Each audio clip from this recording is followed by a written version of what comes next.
Hace más de 25 años que Steven Donziger, un joven abogado estadounidense recién egresado de Harvard, se unió al esfuerzo legal para obligar a Texaco a limpiar las cabeceras ecuatorianas de la selva del Amazonas. Se estima que en 20 años, entre 1972 y 1992, la compañía estadounidense arrojó desechos tóxicos y derramó miles de millones de galones de agua expuesta al petróleo en aproximadamente 4.402 kilómetros cuadrados. En respuesta, habitantes de la zona rural en la región ecuatoriana del Lago Agrio demandaron al gigante petrolero estadounidense y Donziger firmó para ayudar y pronto se convirtió en el abogado principal del caso. En el 2011, después de una gran campaña legal, los 30.000 indígenas y pequeños agricultores a quienes Donziger representó en una demanda colectiva, ganaron una sentencia de $18.000 millones en los tribunales ecuatorianos contra Chevron, que había adquirido a Texaco en el 2001. Fue uno de los juicios financieros más importantes jamás realizado contra una empresa petrolera, pero la historia pronto daría un giro inesperado porque los capitalistas salvajes nunca pierden este sistema construido por ellos mismos.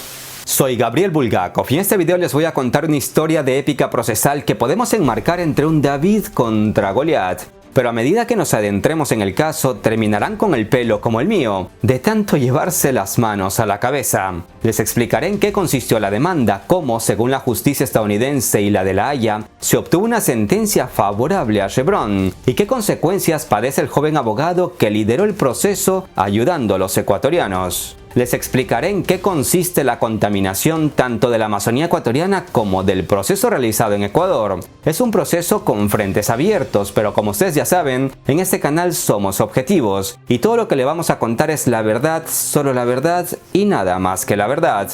Y un spoiler, las comunidades indígenas siguen padeciendo el problema, cuyo responsable o corresponsable es quien debería velar por sus intereses, es decir, el Estado ecuatoriano y Chevron. Sin más introducción, empecemos, que la historia de hoy es tan negra como el color del petróleo, pero no por ello deja de ser impactante. Y si te gusta el video ponle like, si no te gusta, ponle dislike. Mucho tiempo ha pasado y lo que en el 2011 sería motivo de alegría cuando la justicia ecuatoriana dictaminó que Chevron debía pagar una multimillonaria multa, se ha convertido en un calvario para el abogado estadounidense que representaba a los indígenas ecuatorianos. Y este calvario también lo sufre el Estado ecuatoriano de hoy, que heredó los pactos de corrupción de los políticos que gobernaron hace décadas. Pero para entender esta historia debemos remontarnos un poco a un oscuro pasado. Texaco inició la búsqueda de petróleo en 1964 en la provincia ecuatoriana de Sucumbíos junto con la compañía Gulf y 3 años después encontró el primer yacimiento que se llamaría Lago Agrio 1. Se inició entonces una importante operación de perforación en la región amazónica de Ecuador, que incluyó aproximadamente 400 pozos y 20 estaciones de producción. Las instalaciones de producción de petróleo estaban ubicadas en áreas delicadas de selva tropical, donde además habitan comunidades indígenas. Y ustedes se preguntarán, pero Bigotón, ¿cómo fue posible que el gobierno permitiera algo así? Pues posteriormente el Estado ecuatoriano se unió como parte del consorcio. Texaco abandonó la región en 1992 cuando expiró su contrato y entregó los pozos y las estaciones de producción a la compañía petrolera estatal de Ecuador, Petroecuador, que ya manejaba la mayoría del consorcio. Pero hasta 1992 el asunto se resume en que el Estado ecuatoriano durante décadas hizo eso de extraigan petróleo y contaminen sin mirar a quién. Seguramente con jugosos sobornos que se repartieron los políticos por debajo de la mesa. Todo comienza cuando los ecuatorianos que habitaban la zona comenzaron a protestar por la contaminación de Texaco. Cerca de 20 organizaciones formaron la Coalición de Defensa del Amazonas a mediados de la década de 1990, y Donziger, un recién graduado de la Facultad de Derecho de Harvard, comenzó a representar al grupo en 1993. Y fue en ese año cuando se presentó una primera demanda contra Texaco en Estados Unidos. Chevron, que había adquirido a Texaco en el 2001, heredó la demanda. Los habitantes de la región del Lago Agrio en Ecuador buscaron responsabilizar a Chevron por la contaminación del agua y el suelo causadas entre 1964 y 1992 por Texaco. Chevron no negó que hubiera contaminación, pero sostuvo que Texaco había limpiado el área y que la estatal Petroecuador era la principal responsable. Después de años de demora, las cortes estadounidenses y a petición de la propia empresa decidieron que el caso debía ser juzgado en Ecuador, y así se tuvo que que hacer cargo del juicio un pequeño juzgado en la ciudad ecuatoriana de Nueva Loja en el año 2003, juzgado que dicho sea de paso apenas tenía recursos. Según los demandantes ecuatorianos, Texaco, que había salido de Ecuador en 1992, dejó tras de sí años de toxicidad masiva acumulada en un sistema diseñado para contaminar y que nunca se limpió, por lo que aún hoy sigue contaminando. Se vertieron en pozos de desechos sin revestimiento, petróleo crudo, lodos de perforación y una mezcla acuosa y aceitosa llamada agua de formación, un procedimiento que había sido prohibido en Estados Unidos ya en 1969. Texaco también habría liberado millones de galones de petróleo al agua de arroyos y lagos, mientras el procedimiento estándar en Estados Unidos es inyectar los compuestos potencialmente tóxicos de manera segura y profunda bajo tierra. Desafortunadamente, muchas multinacionales con mucho dinero y poder creen que las políticas y leyes que sí deben aplicarse y obedecer en casa se pueden burlar en cualquier otro país, y más si es uno pobre. Pero tristemente mal haría yo en culpar solo a la empresa estadounidense cuando ésta hace lo que le permiten las leyes del país donde se instala, frente a la complicidad de los gobernantes de turno, encantados todos ellos de recibir maletines cargados de billetes verdes. Los demandantes ecuatorianos mostraron estudios científicos revisados por pares, demostrando una mayor incidencia de cáncer y otros riesgos para la salud en el área afectada por Texaco. Sin embargo, Chevron también financió su propio estudio en el que se afirmaba no encontrar ningún incremento en el riesgo de cáncer, algo que no es verdad, según lo investigado por este humilde servidor. Por su parte, la organización Amazon Watch revela unos datos de impacto. Chevron infringió normas ambientales para ahorrar un estimado de $3 en cada barril de petróleo producido, ganando un extra de $5.000 millones en un periodo de 20 años. Greenpeace dice que en el juicio en Ecuador, 54 inspecciones judiciales del lugar confirmaron que Chevron causó contaminación petrolera en violación de estándares legales. Los informes revelaron que el pozo promedio de Chevron en Ecuador contenía 200 veces más contaminación que la permitida por los estándares estadounidenses y mundiales. Cerca de 900 piscinas de desechos ilegales se filtraron en las aguas subterráneas. El agua local para consumo humano se tornó tóxica y los ciudadanos se enfermaron. La contaminación contenía niveles ilegales de bario, cadmio, cobre, mercurio, plomo y otros metales que pueden dañar los sistemas inmunes y reproductivos y causar cáncer. Una muestra de estos daños es que muchos niños de la zona nacieron con daños congénitos. Desde Chevron no niegan la mayoría de estos daños, pero aseguran que Texaco limpió los efectos de la contaminación antes de entregar el yacimiento a la estatal Petroecuador, y lanzan la pelota a esta petrolera estatal, a quienes acusa de no haber hecho su trabajo. El truco de siempre: si no puedes ganar, hazte la víctima, y esto fue precisamente lo que hizo Chevron. Tras 8 años de litigio y varios jueces encargados que en ocasiones pagaban de sus bolsillos la ayuda de asistentes, en el 2011 la justicia ecuatoriana condenó a Chevron a pagar una millonaria multa por daños ambientales en la Amazonía ecuatoriana ocurridos durante años de explotación realizada por Texaco. El juez final del caso, Nicolás Zambrano, condenó a la petrolera estadounidense a pagar $18.000 millones en daños a los grupos indígenas y las comunidades locales. La determinación de responsabilidad se confirmó más tarde en 3 apelaciones separadas presentadas por Chevron, llegando hasta la Corte Suprema, aunque la suma finalmente la redujeron a la mitad en 2013, es decir, a $9.500 millones, que no deja de ser una suma estratosférica. Cabe decir que aunque Chevron hubiera pagado, ninguno de los demandantes hubiera recibido un cheque, ya que la coalición de defensa del Amazonas debería usar el dinero para limpiar el suelo de toxinas y construir centros de tratamiento para pacientes con cáncer. Pero lejos de pagar esa multimillonaria suma, Chevron se negaba a cumplir con la sentencia y desviaba la atención con litigios en Estados Unidos primero y en La Haya después, donde esta vez sería el Estado ecuatoriano el demandado y, por supuesto, el abogado defensor de los pobladores indígenas afectados, el señor Steven Donziger. No está de más recordar que luego de este fallo en Ecuador, Chevron vendió sus activos en esta nación, huyó de este país, amenazó al Estado ecuatoriano y al abogado Donziger con una vida de litigio si intentaban cobrar, y de acuerdo a memorandos internos de Chevron, a modo de represalia lanzaron una campaña para satanizar a Donziger.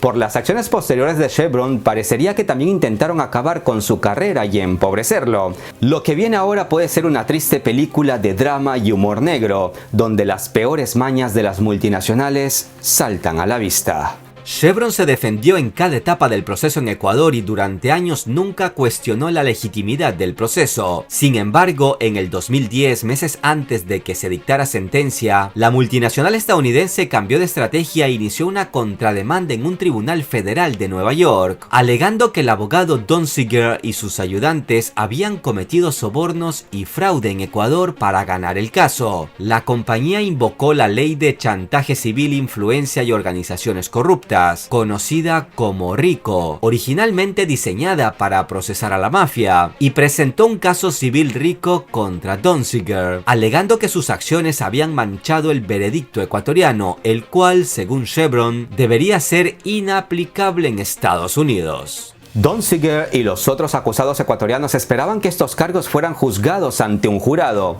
pero en el último minuto Chevron retiró su demanda para hacer uno por daños monetarios. Y según la ley RICO, esto significaba que Donziger y los demás perdieron su derecho a comparecer ante un jurado, con lo cual el juez encargado del proceso decidiría los hechos del caso. Haber juzgado este caso ante un jurado habría sido más riesgoso para Chevron, porque lo más probable era que el jurado no hubiese simpatizado con los argumentos de la multinacional. Por eso las grandes empresas casi siempre ganan, porque tienen un equipo de abogados que buscan las trampas de las leyes. Y fue así como empezaron los dolores de cabeza, no para Chevron, sino para el abogado defensor de los indígenas y el Estado ecuatoriano.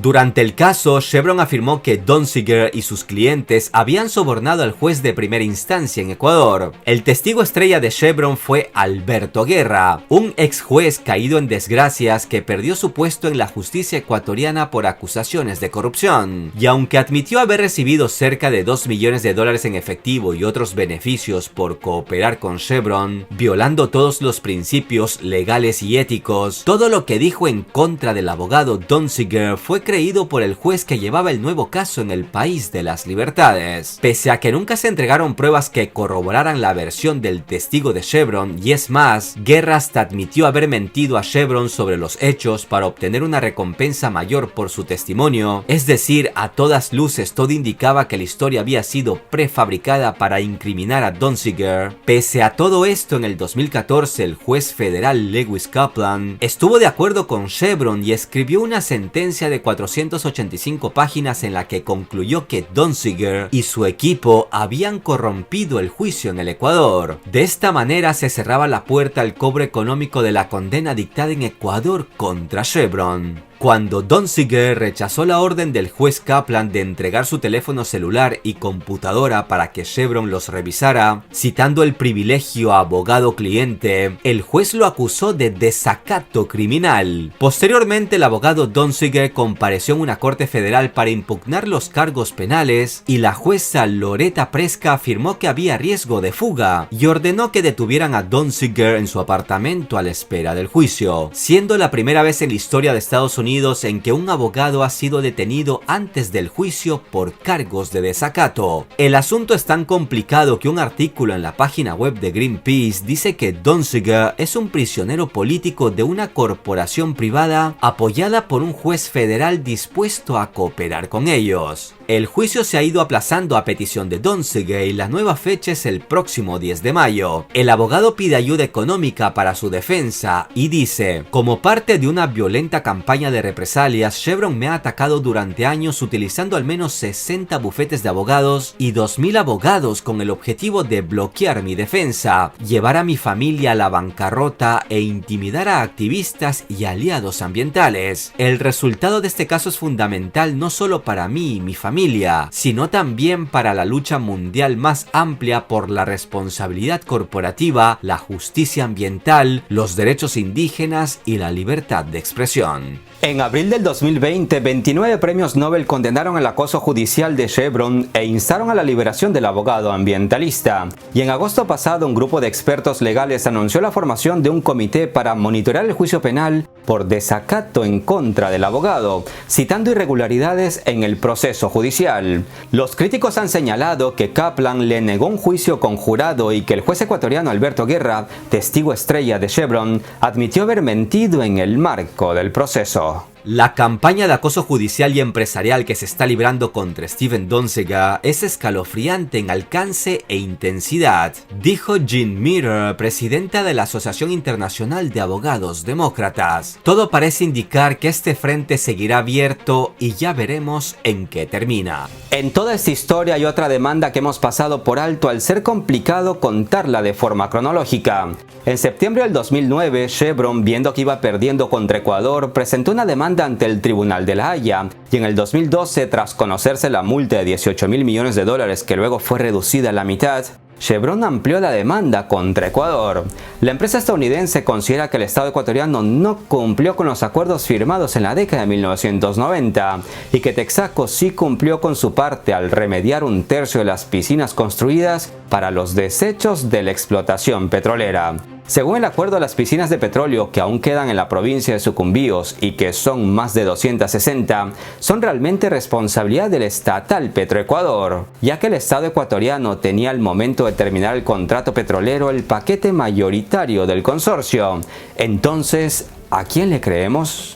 En el 2018, el Tribunal Arbitral Internacional de La Haya determinó que el fallo ecuatoriano de $9.500 millones contra Chevron se había obtenido mediante fraude y corrupción por parte del equipo jurídico de los demandantes, incluyendo el soborno del juez y la redacción clandestina de la sentencia. El Tribunal de La Haya estableció además que la sentencia ecuatoriana del 2011 es inejecutable bajo el derecho internacional. En septiembre del 2020, la Corte de Distrito de La Haya rechazó el pedido de anulación planteado por Ecuador, acentuando que el Tribunal de La Haya encontró amplia evidencia de fraude y corrupción de algunos miembros del Poder Judicial ecuatoriano que actuaron en connivencia con abogados estadounidenses y ecuatorianos contra la multinacional Chevron. Es de notar que en el testimonio rendido ante el Tribunal Internacional de La Haya, el testigo estrella Guerra admitió que no tenía evidencias para corroborar las acusaciones de un soborno y que gran parte de los testimonios jurados utilizados por el juez estadounidense Kaplan en el caso Rico para bloquear la ejecución del fallo contra Chevron en Ecuador fueron exagerados,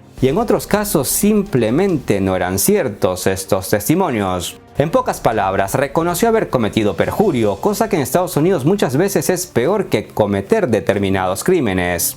Y entonces salta la pregunta, ¿por qué los juzgados, tanto en Estados Unidos como en La Haya, creyeron a ojos cerrados el testimonio de Guerra si este admitió que todo era una sarta de mentiras y es más, no tenía pruebas para comprobarlo? Pues no lo sé, ya me lo dirán ustedes. Usted puede ir a pozos, a lagunas donde solo estuvo operando Chevron, usted mete la mano y saca petróleo, pero en base a sus dólares quieren posicionar mentiras. Lo que sí le podemos decir al mundo es que Chevron contaminó, destrozó la selva ecuatoriana, expuso Rafael Correa hace unos años cuando era presidente de Ecuador. Se pasaron una década para traer el juicio a Ecuador, garantizando que las cortes ecuatorianas eran justas, pero como perdieron se han dedicado a decir todo lo contrario, matizó Correa. El gobierno ecuatoriano con Lenín Moreno a la cabeza anunció en diciembre pasado que apelará el fallo del Tribunal de La Haya. Si la apelación mantiene el veredicto, el arbitraje de Chevron contra la República de Ecuador se encontraría en su fase final, en la cual el Tribunal Internacional de La Haya cuantificaría el monto de los daños que la República de Ecuador le adeuda a Chevron. Todo esto me deja un profundo sentimiento de tristeza por la población y los ecosistemas afectados. Por lo tanto, nos queda por ver cuánto deben los ecuatorianos pagarle a Chevron por toda una década de procesos judiciales. Hay muchos sentimientos encontrados, muchas mentiras y dos realidades. La primera es que la contaminación existe y la segunda es que alguien no ha hecho bien su trabajo, tanto a nivel de legislación, fiscalización y control en materia petrolera. Y luego, a la hora de plantear un pleito, dado que las petroleras, como cualquier multinacional, sí cuentan con abogados eficientes que por lo general se saben las leyes con sus puntos y sus comas, y por ende dónde ver las trampas. A mi criterio, a Donziger le falta quitaron manos, ojos y ayudantes, algo que multinacionales como Chevron tienen de sobra, de ahí que se lo hayan comido vivo en casi todos los juicios. Por desgracia, este caso, aunque se cierre, deja un mal sabor de boca porque da la impresión de que alguien se ha salido con la suya. ¿Ustedes qué piensan? Estimados amigos, hagan el bien sin mirar a quién. Un abrazo virtual a todos. Hasta la próxima.